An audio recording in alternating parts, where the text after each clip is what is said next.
Um, we are extremely comforted by the fact that the international community is taking a deep interest in this case. Anwar having been acquitted, they had hoped that this is an end to a very sad tale. But now they have taken up to the Court of Appeal. The international media, the international community is still very interested in what happens after this to Anwar. We all know that Anwar won with a majority. The Pakatan riot won with a majority of the popular votes. But yet they were denied in setting up a government. Now they are pursuing this prosecution with great vigor, with the prosecutor, chief prosecutor himself saying, give him 2 to 3 hours, he'll wrap up the case and get Anwar convicted. You see? So the presence of the international media is very helpful to the cause of reformation in this country, the cause of change. And we have 5 very distinguished international bodies here. We have the ICJ, International Commission of Jurists, which is represented by a very eminent jurist, very well known not only in Australia but in the world.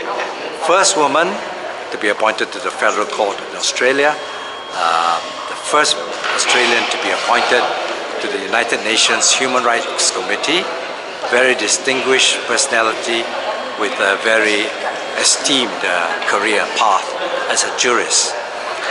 She is here, Elizabeth Everett. She is here to represent the International Commission of Jurists. Then we have the Federation of Human Rights, International Federation for Human Rights, which is based in Paris. Elizabeth Stoddart is representing this very august body. It is 92 years in existence, the foremost human rights body in the world. They were the one responsible for the instrumental in establishing the International Court, Criminal Court in The Hague. So a very distinguished body.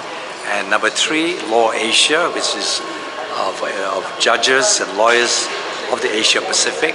This is also represented here by Mark Trowell.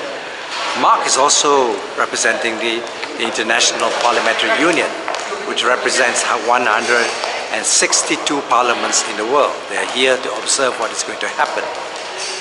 And then we have the International Bar Association, a very prestigious body representing jurists and lawyers throughout the world. And we have Edward Craven representing them. So you can see that we are having a very distinguished international board, 5 international bodies here. The last one, of course, is the International Legal Center in Philippines, which has also sent a representative. So all in all, 6 international bodies. The Bar Council is also present. Also, we expect that the Suhakam will be present, and also many of the NGOs, Muslims and non-Muslims. Appreciate it.